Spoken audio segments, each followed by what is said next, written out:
بنسمع دايما عن الاضطهاد الديني وان الدين مضطهد واعداء الاسلام. وفي الحالة في مصر دلوقتي هما طرفين وبيرموا التهمة على بعض ان الطرف التاني ده هو اللي عايز يهدم الاسلام. طبعا بخبرتنا الطويلة على مر السنين بنحاول نحل المشكلة من غير ما ندور على اصلها. بداية المشكلة دي من طفل نشأ على ان مادة الدين دي ملهاش اي لازمة، ما بتتشرحش وما بتتذاكرش ومفيش حد بيسقط فيها و... وعادي جدا. والمادة نفسها ما بيبقاش فيها غير قشور، يعني هي ما بيبقاش فيها اصول للدين، لا ده هي قشور بسيطة.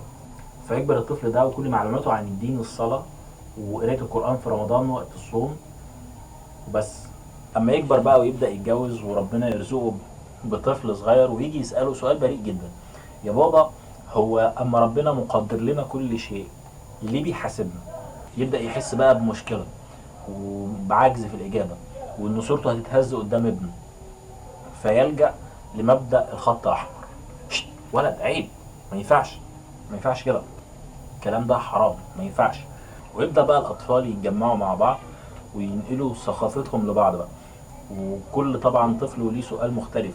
فانت هتلاقي دايرة الخط الأحمر ده كبيرة قوي، لدرجة ان احنا ممكن نوصل اليوم في يوم من الأيام ان الدين كله يبقى خط أحمر. وتبدأ بقى المأساة تبدأ من جديد مع التطور بقى. ان احنا كان الاول المشكلة بس ان احنا ما بنعرفوش الدين كله، المرة دي هنعلمه يبعد عن الدين. يكفي بس دلوقتي ان احنا عندنا مبدأ ان مش اي حد يتكلم في الدين.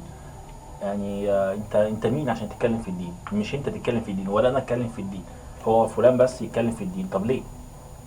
طب ما انا مسلم وانت مسلم يعني الدين ده مش بتاع حد، غير مقتصر على حد. واما تلاقي بقى حد بيتكلم في الدين وكلامه مش على هواك تبدأ تتضايق بقى. طب انا اعرف منين اصلا كلامه ده صح ولا غلط؟ ما هو انا مش عارف.